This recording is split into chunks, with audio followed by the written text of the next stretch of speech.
हम लोग कालिया पर भगवान का महान कृपा बरसना इस कथा को स्मरण कर रहे हैं। आकर्षण, सत्संग, भजन, चौथा है दोष की निवृत्ति, पांचवा निष्ठा, छठी रुचि, सातवीं आसक्ति, प्रीति का अंकुर, आठवां, और नमा है अंत में प्रेम। यह 9 सीढ़ियां हैं भक्ति के क्रम विकास की।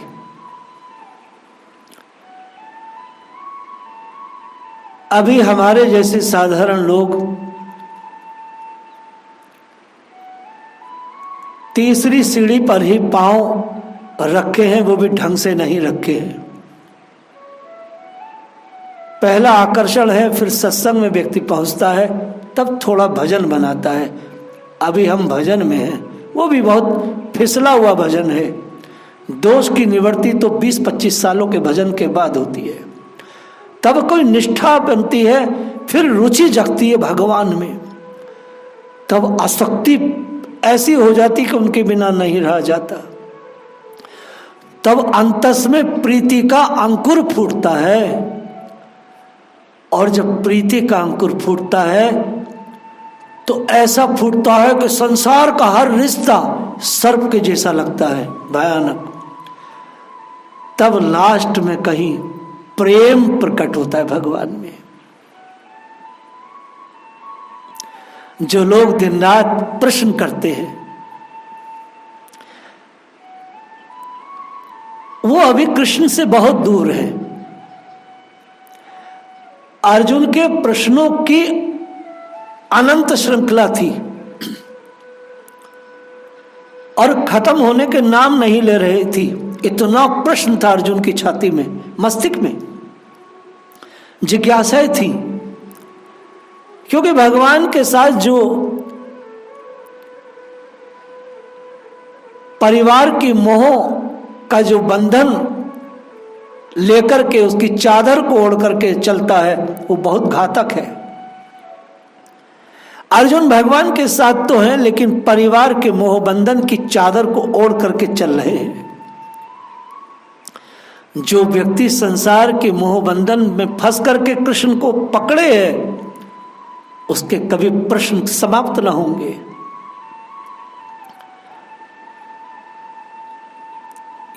क्योंकि ज्ञान के साथ जब मोह की चादर भी जीव ओढ़ कर चले, तब ऐसी विसंगतियां होती हैं। पूरे संसार में यही हो रहा है आज। क्योंकि कहा जाता है, संत लोग कहते हैं, जहां प्रश्न है वहां कृष्ण नहीं है,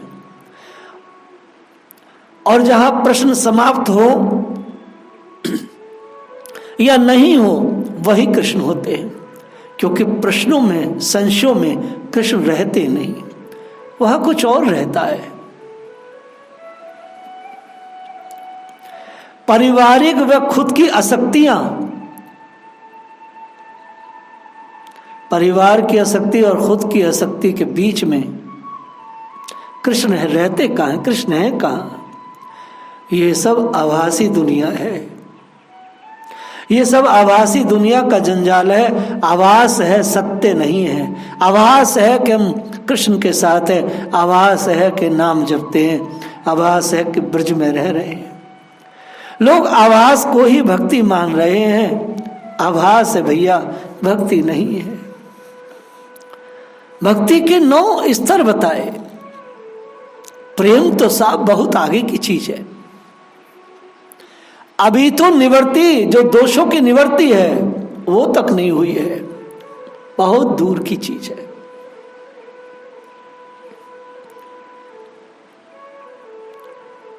भगवान जिसे अपनाते हैं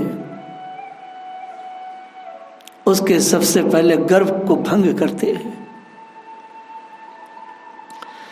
भगवान ने अपना बायां हाथ ऊपर उठाया और कुछ फणों पर हस्त स्पर्श करा दिया कालिया की।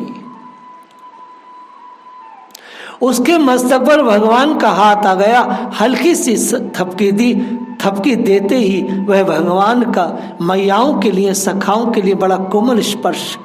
देखिए, भगवान यदि किसी को छूते हैं तो बिल्कुल रूई के फाये की तरह है, लेकिन वही कोमल स्पर्श जब कालिया के ऊपर भगवान ने रखा उसके फन पर, तो कालिया को प्रतीत हुआ मानो न मानो कितना भार है इनके हाथों में, जैसे कोई पहाड़ कालिया ने अपने सिर पर महसूस किया। अपने आप पर उस भार से कालिया का सिर झुक गया, नमित हो गया। इतने में भगवान उछल कर उसके फणों पर सवार हो गए। उन्हें स्मृति आ गई शेष शाही की, बोले वहां तो सोते हैं, आज नाचेंगे। वह तो फणों को फैला फैला कर छाया करता है और आज इसके फणों पर अद्भुत नृत्य होगा। यद्यपि कालिया उस सौभाग्य का अनुभव नहीं कर सका। परमात्मा ने अपना हस्त कमल रखा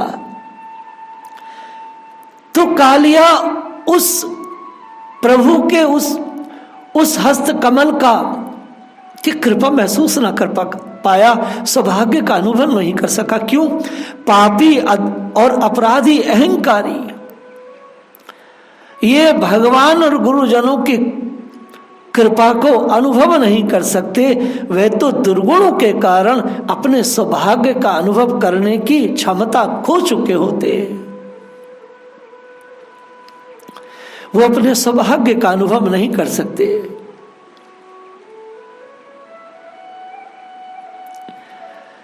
यह स्पर्श कालिया को अनायास प्राप्त हो गया। उसको तो कभी अनुभूति नहीं हुई, पर देवलोक में जय जयकार मच गई। कालिया नाग की जय हो, कालिया नाग के सौभाग्य की जय हो, और भगवान नंद नंदन की जय हो। कितने कृपालु हैं कि आए चित्त, अर्थात उसके मन में कुछ नहीं था, भगवान का कर कमल मिले, चरण स्पर्श मिले।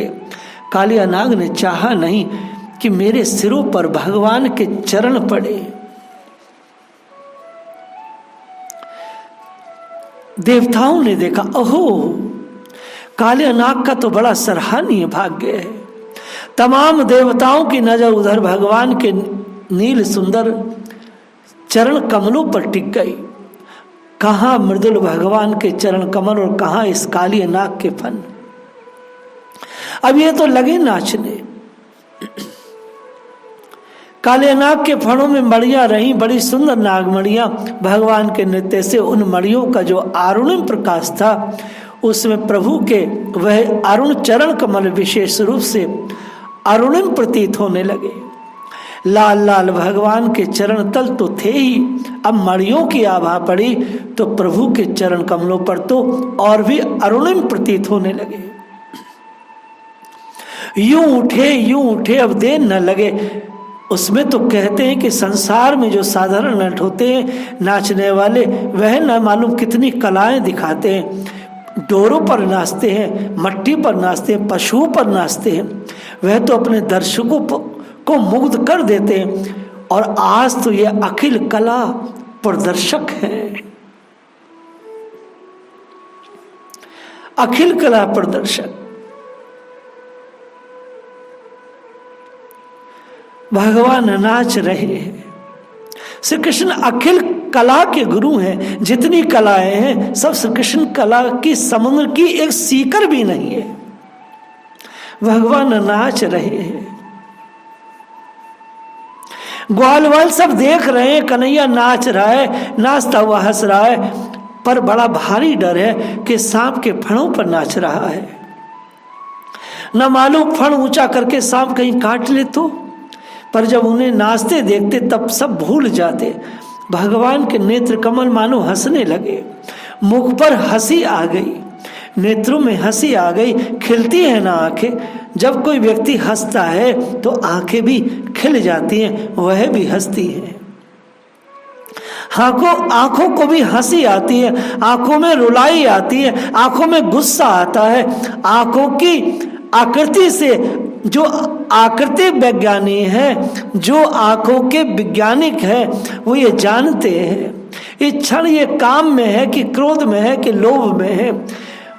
संतों की आंख से उनकी पहचान होती है कि संत का चरित्र क्या है।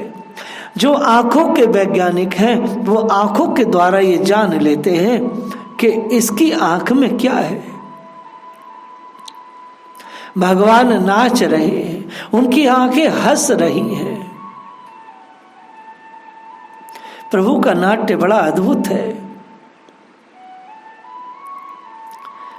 जिनकी नित्य नित्य चरण सेविका ये माया नटी सारे ब्रह्मांड को नचा रही है, जिस माया नटी के नियंत्रण में ब्रह्मा शिव सुरेंद्र मुनीन्द्र सभी निरंतर नाच रहे हैं। ब्रह्मांड का प्रत्येक सूक्ष्मतम धूल कण से लेकर महान सुमेरु, अणु परमाणु ब्रह्मा पर्यंत चर अचर समुदाय सबका सब, हम आप सब माया के नियंत्रण में नित्य निरंतर नित्य रद्द है, नाच रहे हैं। वह व्रजनंदन आज स्वयं कालिया फण पर मधुर नृत्य कर रही है। देवता सारे अमर मंडल से देख रहे हैं। भगवान का बड़ा सुंदर मनोहर मधुर नृत्य हो रहा है। श्री यमुना जी में कालिया दह फूलों से भर गया। देवताओं ने क्या किया, भगवान पुष्पों की वर्षा करने लगे। देवताओं ने, गंधर्वों ने नटनागर को जब नाचते देखा तो उनके मन में आया हम लोग भी कुछ ताल दें। उनके नाचने के साथ बाजा बजे, कुछ हम भी टेक लगाए। भगवान को तो नाचने के साथ किसी वाद्य यंत्र की आवश्यकता नहीं है। गवैये लोगों को, मामूली नाचने वालों को जब तक कोई संगीत ना दे तब तक वो नाचते नहीं, गाते नहीं। मगर परमात्मा का तो नाच स्वतंत्र है, उनका गान स्वतंत्र है।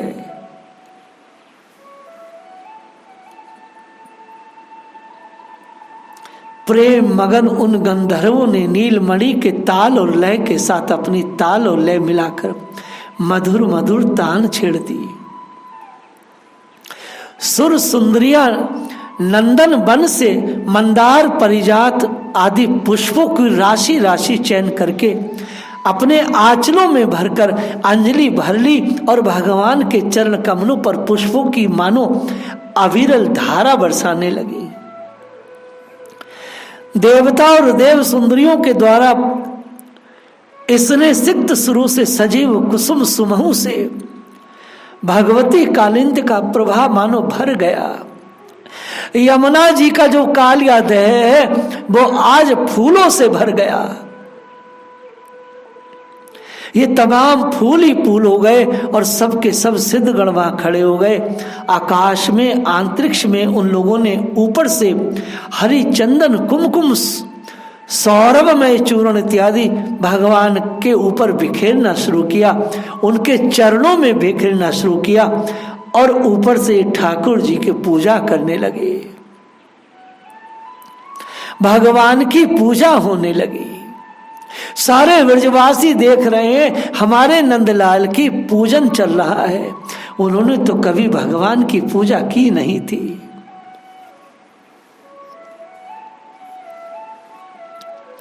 नृत्य करते हुए परमात्मा का पूजन हो रहा है।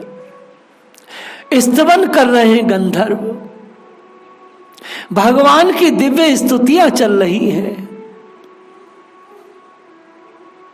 भगवान नाच रहे हैं। परमात्मा परम स्वतंत्र है। उनका नृत्य अत्यंत मादक है, अत्यंत मनोहर है। गंधर्वों ने कहां शिक्षा पाई इनके नाच की? यह तो बेचारे किसी कला के ग्रंथ को लेकर किसी कलाविद से शिक्षा पाकर कला सीख रहे हैं। कलाओं का उद्भव स्थान, कलाओं का झरना, कलाओं का भंडार, कलाओं के समुद्र तो श्री कृष्ण के चरण कमल है। अब जब इन्होंने अपनी तान छेड़ी तो गंधर्वों की बिसात नहीं कि इनके साथ ताल मिला सके। उनके साथ कंठ से कंठ मिलाकर गा सके, उनके बाद अंत ताल में ताल मिलाकर चल सके, यह तो इनके ताल पाठ का उच्चारण भी कठिन हो गया। निज कल्पत्या गत्या नित्या कृष्णो यथो स्वेरी। श्री आनंद वृंदावन चंपू का ये श्लोक है। अरे तो ताल पाठ का संकेत भी उच्चारण नहीं कर सकते, तो ये भगवान के साथ ताल कैसे दें? ये दे नहीं सकते।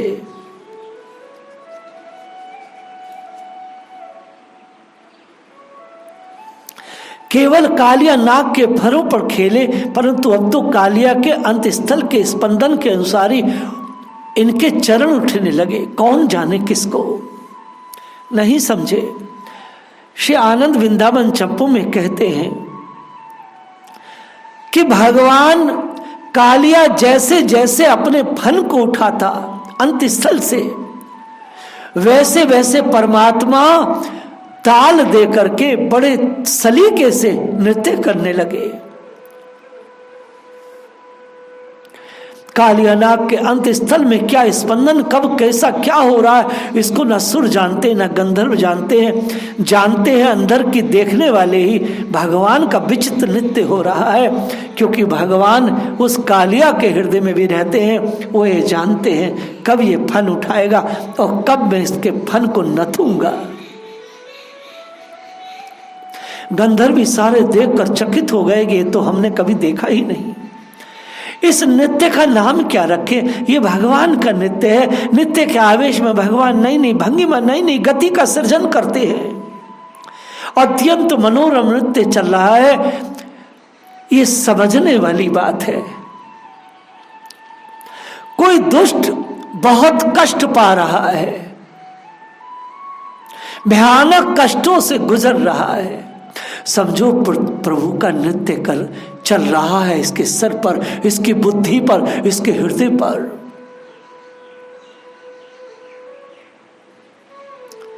क्योंकि जिसको भगवान दारुण दुख देते उसकी बुद्धि हर लेते हैं, या जिसको वो है ताड़ते हैं उसकी भी दिल और दिमाग दोनों को हर लेते हैं। पुष्पों पर पड़ी बूंदों की तरह कालियानाग के मस्तक पर मानो चूर चूरे जा रहे थे। भगवान के चरण क्या थे? ऐसे थे जैसे वज्र पड़ रहा है। कृष्ण के चरण वज्र लग रहे थे उस कालिया को। एक और तो भगवान अपने नृत्य का आनंद ले रहे हैं, एक और नृत्य कला से समस्त नृत्य विद्या विशारदों को विमोहित कर रहे हैं। आहा, उस नाग का दमन भी कर रहे हैं, आनंद भी ले रहे हैं और संसार के संगीतज्ञों को विमोहित कर रहे हैं। भगवान की खल समयन की लीला, दुष्ट दमन की लीला भी इसके साथ साथ संपन्न होती जा रही है। भगवान जब किसी को इस तरह से नथते हैं तो वो अपने भक्तों का भक्ति का विलास भी कर रहे होते हैं। फणों पर इनके चरणों की घास से कालिया के जीवन दीपक मानो बुझते हुए जा रहे हैं। मंद गति उनकी हो रही है। इतनी देर तक बेचारा सह कैसे सकता था? बस जिस मस्तक को उठाया उसने उसी पर इनका पैर गया। इसके मुंह से जहर उगला जाने लगा, खून बहने लगा। बड़ी बुरी दशा हो गई, वह छीण हो गया। लेकिन ठाकुर जी के इस नृत्य पर फूल बरस रहे हैं। कालिया का गर्भ चूर हो गया है। देव समाज को बहुत प्रसन्नता मिली है, उनकी तृप्ति नहीं हो रही है। नीलमणि के चरण सरोहों में कुसुमों का अभिनंदन करने में लगातार कुसुमों की वर्षा हो रही है। देव सुंदरिया पुष्प बरसाते हुए अघा नहीं ने दौड़ दौड़ के पुष्प ला रही है नंदन वन से। ताजे ताजे हैं, पुराण पुरुष के पदार बिंद पर अर्पण कर रही है। देवताओं का हृदय तो ध्यान में भी स्पर्श नहीं कर पाता इनके चरण कमलों को, लेकिन देवता बड़े प्रसन्न है। कालियानाग का तमाम बल नष्ट हो गया है, इसका गर्भ शमित हो गया है, सारी शक्ति उसकी प्राय चली गई है, क्षीण हो गई है। अब ये निराश हो गया, अब इस प्रकार का अवसर तो कभी जीवन में आया नहीं, अंतिम क्षण है, इस प्रकार बेचारा सोचने लगा। जब मनुष्य में निर्वेद आता है, जब मनुष्य के सारे साधन शक्ति बल कुंठित हो जाते हैं, तब वह किसी विशेष शक्ति का सहारा ढूंढता है। खास करके जो लोग संसारी भोगों का अधिकार, अर्थ, बल इत्यादि का को प्राप्त करके उसके मद में जो चूर्ण रहते हैं, उनका मद जब चूर्ण नहीं होता तब तक वह समर्थ भगवान की ओर कभी नहीं देखते। वे देखते ही नहीं, वे देखते हैं निरंतर अपने भौतिक बल की ओर। अब की बार हम कर लेंगे, मगर भगवान का स्मरण इन पापियों को, इन भोगियों को मंजूर नहीं। कितना भी गर्व इनका चूर हो जाए, ये भगवान का स्मरण करना इनको स्वीकार नहीं। ये यही सोचते अब की बार कर लेंगे, इस बार हम कर लेंगे, इस कला से कर लेंगे, इस कौशल विद्या से हम, इस शक्ति से हम इन दुखों से पार हो जाएंगे। न मालूम किस किस भौतिक साधन का ये स्मरण करते हैं, लेकिन ये अब आगे कभी प्रभु का स्मरण नहीं करते। निरंतर उसी का आश्रय करते हैं, भौतिक बल का आश्रय करते हैं। दो चीजें हैं, ऐसा कर लेंगे, वैसा कर लेंगे, जो बाधक होगा उसे नष्ट कर देंगे, ऐसा कर देंगे, अपना बल लगाते हैं। भगवान ने गीता जी में कहा है, मैं बार बार कहता हूं, 16वें अध्याय में प्रभु बोले हैं, काम क्रोध परायण ना। ये जो असुरपन है, ये जो कामपन है, ये जो क्रोध का परायण व्यक्ति है, वो है कभी ठाकुर जी का संभल नहीं लेता। केवल सांसारिक प्राणी पदार्थ ही, वे लोग भगवान का आश्रय नहीं करते, वे तो संसार का आश्रय करते हैं। भगवान की ओर देखते नहीं, बल्कि भगवान को भी अपनी बुद्धि कौशल से, अपने छल बल से परास्त करना चाहते हैं। भगवान का नाम मिटा देना चाहते हैं। संतों से और भगवान से इन लोगों को बहुत घृणा है। यद्यपि आज तक ना तो संतों को मिटा सके हैं, ना भगवान को मिटा सके हैं, ना भगवान के नाम को मिटा सके हैं। पर जब भगवान की महती कृपा से उसका बल दर्प चूर्ण होता है, तब उसके हृदय में स्वअवसर आता है, भगवान के चरण नख का आलोक यहां पर आ जाए। कालिया के मन में, कालिया की बुद्धि में, उसका शरीर, उसकी इंद्रियां, उसके प्राण जब विकल हो उठे, तब उसके हृदय में एक ज्योति चली। उस प्रकाश में उसने अब पहचाना कि मेरे सिर पर कौन नाच रहा है। अब उसके शरीर में शक्ति रही नहीं कि वह स्पंदित हो सके, फुंकार सके। वह अपने शरीर को अब नमित हो चुका है, झुक गया। भगवान के चरणों में साष्टांग करने की भी उसमें सामर्थ्य नहीं रही है। अब मानो अंतिम श्वास ले रहा था। अब जो नाग विनीताएं हैं, जो नाग वधुएं हैं, वे पहले आ चुका, मैं कह चुका हूं, वे सब के सब भगवान के चरणों की अभिलाषणी थी। भगवान जब पधारे नागालय में, तो उस समय इनको देख करके उनके चित्त में आकर्षण तो हुआ था, परंतु प्रभु को पहचान नहीं सकी थी। वो सोचती छोटा बच्चा है, जल्दी से चला जाए तो अच्छा है, कहीं हमारा नाग जग गया तो इस बालक को कष्ट देगा। उस बच्चे की प्राण रक्षा के लिए उनकी मोहिनी सूरत पर नौछावर तो हो गई थी नाग वधुएं, परंतु बच्चा मान रही थी। अपने पति का सारा शरीर शक्तिहीन देख करके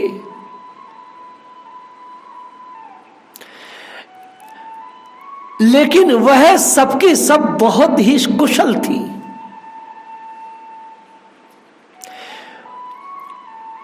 उनकी स्तुति और उनके भाव का विचार हम लोग कल स्मरण करेंगे। जय राधे।